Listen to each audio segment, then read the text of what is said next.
14వ అధ్యాయము మొదటి వచనం మనం చదువుకుందాం. హోషేయ 14వ అధ్యాయము మొదటి వచనం.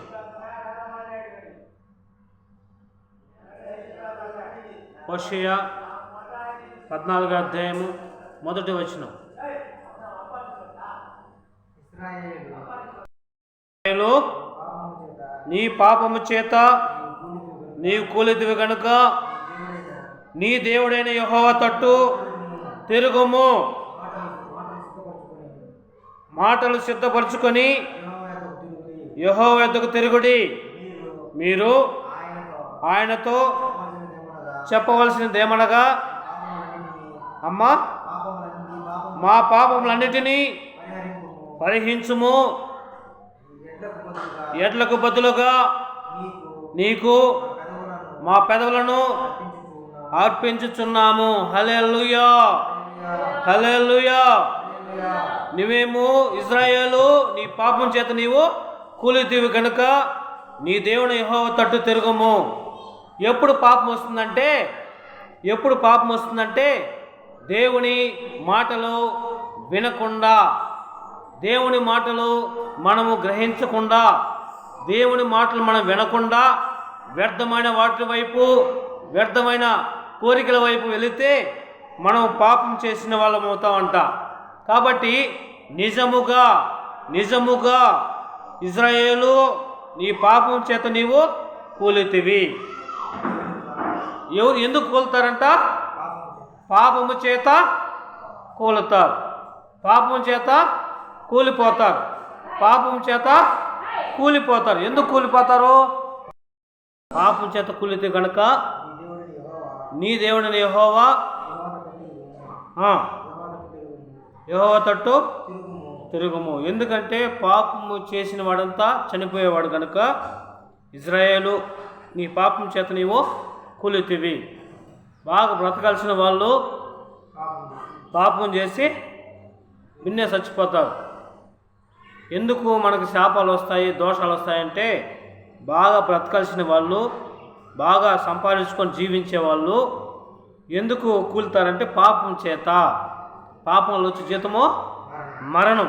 కాబట్టి పాపం వలన మరణం వస్తుంది. కాబట్టి మీరు ఇశ్రాయేలు నీ పాపం చేత నీవు కూలితివి కనుక నీ దేవుని యెహోవా తట్టు తిరుగుము. నీ మాటలు ఏంటండాలా? సిద్ధపరచుకో. నీ మాటలు సిద్ధపరచుకో. నీ మాటలు ఎలా ఉన్నాయి? చెడుగా ఉన్నది. నీ మాటలు ఎలా ఉన్నవి? మంచి మాటలుగా లేవు. నీ మాటలు ఎలా ఉన్నాయి? చెడ్డ మాటలు మాట్లాడుతున్నావు. నీ నోటికి మాటలు మంచి మాటలు మాట్లాడితే మంచిగా ప్రేమిస్తావు, చెడ్డగా మాట్లాడితే 4 దెబ్బలు పడతాయి. కాబట్టి నీ మాటలు ఎలా ఉండాలా? మంచిగా మాట్లాడాలా. మాటలు సిద్ధపరచుకో, యెహోవా తట్టు తిరుగుడి. నీ మాటలు మర్యాదగా నేర్చుకో. ఒకరిని ఎలా ప్రేమించాలో నేర్చుకో, ఒకరితో ఎలా బ్రతకాలో నేర్చుకో. నీవు యెహోవా తట్టు తిరిగిన యెడల మీరు ఆయనతో చెప్పాల్సింది ఏమంటే, మా పాపాలన్నిటినీ పరిహరించుము. ఎడ్లకు బదులుగా నీవు మా పెదవులను అర్పించున్నామని చెప్పాలా. ఏమని చెప్పాలా? ఎడ్లకు బదులుగా. ఇప్పుడైతే దేవుని చూడాలంటే మనము మన పూర్వీకులు ఏం చేసేవాళ్ళంటే పెద్ద ఎడ్లని వధించేవాళ్ళు, తర్వాత కోడిని కోసేవాళ్ళు, మేకను కోసేవాళ్ళు, ఇలాగా గొర్రెను కోసేవాళ్ళు. దేవునికి పాప క్షమాపణ నిమిత్తము ఇంతకుముందు మన పెద్దలంతా ఏం చేసేవాళ్ళంటే బలి అర్పించేవాళ్ళు. ఇప్పుడు దేవుడు మన కొరకై శిలువలో త్యాగం చేశాడు కనుక మన కొరకై యేసయ్య ప్రతి పాపమును, ప్రతి దోషముని, ప్రతి నిట్టూర్పుని మనముల్ని విడిపించేదానికి మన పాపాలన్నీ కడిగినాడు కనుక ఆయన దగ్గర మనం ఏం చేయాలా? నీ ఎడ్లకు బదులుగా మనం ఏం చేయాలా? పెదాలని, ప్రభువా మేము పాపం చేసామని పెదాలని మనము ఒప్పుకోవాలి, అది విడిచిపెట్టాలి. ఎందుకంటే ఆయన జీవంగల దేవుడు కనుక మేము ఎడ్లకు బదులుగా నీకు మా పెదవులను అర్పించున్నాం ప్రభువా అని ఒప్పుకోవాలి. తర్వాత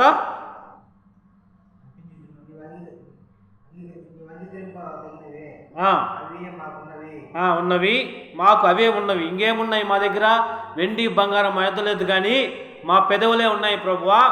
మా పాపాలు క్షమించమని దేవుణ్ణి అడగలు. ఒకప్పుడు మనము తాగుబోతులుగా ఉన్నాం, ఒకప్పుడు తిరుగుబోతులుగా ఉన్నాం, ఒకప్పుడు వ్యభిచారులుగా ఉంటున్నాం, ఒకప్పుడు దొంగలుగా ఉంటున్నాం, ఒకప్పుడు దోచుకునే వాళ్ళుగా ఉంటున్నాం. అందుకని ఇశ్రాయేలు, నీ పాపం చేత నీవు కూలితివి. ఎందుకు మనుషులు చెడిపోతున్నారు? ఎందుకు చనిపోతున్నారంటే పాపం వలన చెడిపోతున్నారు కనుక మేము నీ పాపం చేతే మేము చనిపోతున్నాం ప్రభువా. మా పాపాల కొరకే మేము చనిపోతున్నాం ప్రభువా. మా పాపాలు మీ దగ్గర ఒప్పుకుంటే మేము బ్రతుకుతాం ప్రభువా అని దేవుని దగ్గర ఎడ్లకు బదులుగా, మనం బలికి బదులుగా మనం దేవుని దగ్గర ఏం చేయాలా? ఒప్పుకోవాలి. మన పాపాలన్నీ ఒప్పుకోవాలి. అప్పుడు దేవుడు ఏం చేస్తాడు? మన పాపాలని క్షమించి మనల్ని ఆశీర్వదిస్తాడు. హల్లెలూయా, హల్లెలూయా. చూద్దాం, 9 చదువుదాం. జ్ఞానులు ఈ సంగతులు వివేచిస్తారు. జ్ఞానులైతే వివేచిస్తారంట. మరి జ్ఞానమైన కలిగిన వాళ్ళైతే వివేచిస్తారు.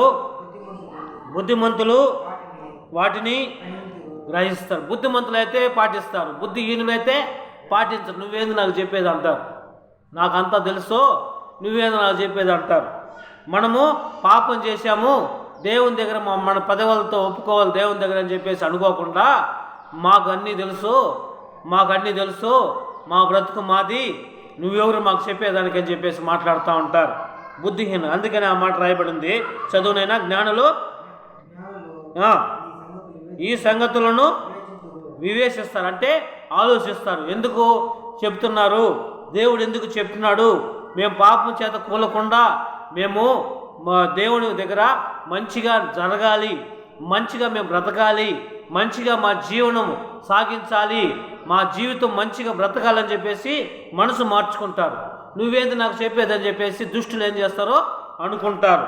జ్ఞానులైతే తన సంగతులు వివేచిస్తారు, బుద్ధిమంతులు వాటిని గ్రహిస్తారు. ఏలయనగా యెహోవా మార్గములు చక్కనివి. యెహోవా మార్గాలు ఎలాంటివి? చక్కనివి, మంచి మార్గములు అవి. నేను తెల్లవాడుతూ ఆ మాట చదివినప్పుడు నాకు సంతోషమైంది. ఎందుకంటే బుద్ధిమంతులైతే యెహోవాను బట్టి సంతోషిస్తారంట. బుద్ధిమంతులైతే గ్రహిస్తారంట దేవుడు చెప్పిన మాటలు. బుద్ధిహీనులు గ్రహించరు. వాడేం చెప్పేది మనమే వినేది, దేవుడు ఏం చెప్పేది మేమే వినేది, మాకంతా తెలుసు అని చెప్పేసి బుద్ధిహీనంగా మాట్లాడుతూ వస్తారంట. దేవుని మాటలు వినరంట. వాళ్ళే దేవుళ్ళుగా వాళ్ళు అనుకుంటూ ఉంటారంట. మేము చెప్పింది యాదవాక్కు, మేమేం చెప్తే అదే అని చెప్పేసి అనుకుంటూ ఉంటారు. అయితే బుద్ధిమంతులైతే జ్ఞానులైతే వివేచిస్తారు, బుద్ధిమంతులైతే దాటిని గ్రహిస్తారు. ఏలయనగా యెహోవా మార్గములు చక్కనివి. ఎట్లుంటాయంటే యెహోవా మార్గములు మంచి మార్గములు. దేవుని మార్గములు ఎలాంటివి? మంచి మార్గములు. ఆ మార్గం నడవాలంటే బుద్ధిమంతులుగా ఉండాలి. మనము బుద్ధిహీనులుగా ఉంటే దేవుణ్ణి క్వశ్చన్లు వేస్తూ ఉంటారు. బుద్ధిహీనులైతే దేవునితో ఇష్టంగా మాట్లాడుతూ ఉంటారు. ఎవరైనా చెప్తే వాటికి అడ్డంగా దొడ్డంగా మాట్లాడుతూ ఇష్టంగా వాళ్ళు మాట్లాడుతూ ఉంటారు. అందుకని యెహోవా మార్గంలో చక్కమైనవి. నీతిమంతులు చదువునైనా నీతిమంతులు దాన్ని అనుసరించి నడుచుకుంటారు, కానీ తిరుగుబాటు చేయవారు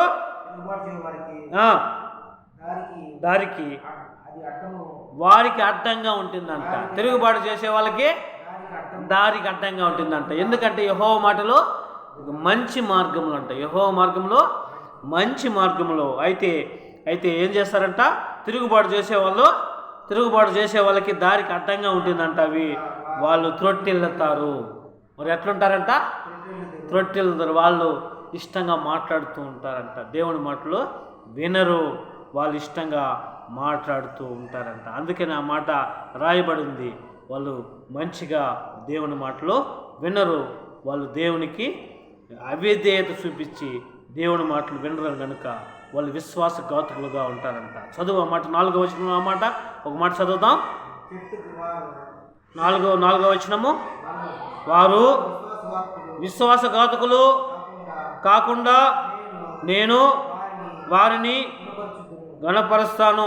విశ్వాసఘాతకులు అంట, దేవుని మాట వినకుండా, దేవుని మాటలు వినకుండా ఇష్టంగా వాళ్ళు మాట్లాడుతూ ఉంటారు. ఇదే దేవుని మాటలు అని చెప్పేసి మాట్లాడుతూ వాళ్ళ ఇష్టంగా వాళ్ళు మాట్లాడుతూ దేవునికి విరోధంగా చేస్తూ ఉంటున్నారు. దేవునికి విరోధంగా మాట్లాడతారు. దేవునికి ఇష్టంగా మాట్లాడరు. వాళ్ళు దేవునికి అయిష్టంగా మాట్లాడుతూ దేవునికి విరోధంగా మాట్లాడుతుంటారు. హల్లెలూయా, హల్లెలూయా. కాబట్టి దేవుని మాటలు మనం వినకుండా శత్రువైన సాతాడు ఎన్నో మాట్లాడుతూ ఉంటాడు. అడ్డదడ్డంగా మాట్లాడుతూ ఉంటాడు. అడ్డంగా మాట్లాడుతూ దేవునికి విరోధంగా చేస్తూ ఉంటాడు. వాడి పనులు ఎలాంటిదంటే చెడు మాట్లాడుతూ ఉంటాడు. ఎంతసేపు అయినా చెడిపోయే మాటలు మాట్లాడుతూ ఉంటారు. వాళ్ళు చెడు సావాసం కలిగి ఉంటారు. చెడు తలంపులు కలిగి ఉంటారు. చెడు ఆలోచనలు కలిగి ఉంటారు. వాళ్ళు ఎప్పుడు చెడగొట్టే మాటలే మాట్లాడుతూ ఉంటారు. వాళ్ళు దేవునికి అయిష్టమైన వాళ్ళు. కాబట్టి యెహోవా మార్గంలో ఎలాంటివి? చక్కవైనవి. అవి చక్కగా ఉంటాయంట. అవి ఎలా ఉంటాయి?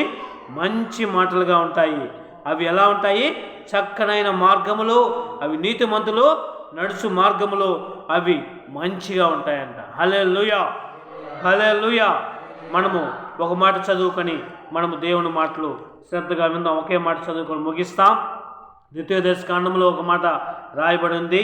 ద్వితీయోపదేశకాండము 30వ అధ్యాయం చదువుదాం. ద్వితీయోపదేశకాండం అండి 30వ అధ్యాయము 3వ వచనం మనం చదువుకుందాం.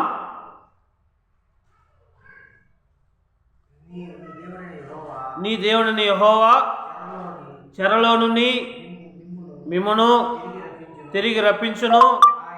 ఆయన మిమ్మును కరుణించి మీ దేవుడైన యెహోవా ప్రజల్లోనికి మిమ్మును చెరగొట్టును. వారిలో నుండి మిమ్మును తాను మిమ్మును సమకూర్చి రప్పించును. హల్లెలూయా, హల్లెలూయా. చెరలో నుంచి రప్పిస్తాడంట ఆయన. ఆయన ఏం చేస్తాడంట? చెరలో నుంచి రప్పించే దేవుడు. ఆయన మంచి దేవుడు. 2 చదువుదాం. 2 చదువునైనా. నీ దేవుడైన యెహోవా నిన్ను ఎల్లగొట్టించిన సమస్త జనుల మధ్యను వాటిని జ్ఞాపకం చేసుకొని మీ దేవుడైన యెహోవా వైపు తిరిగి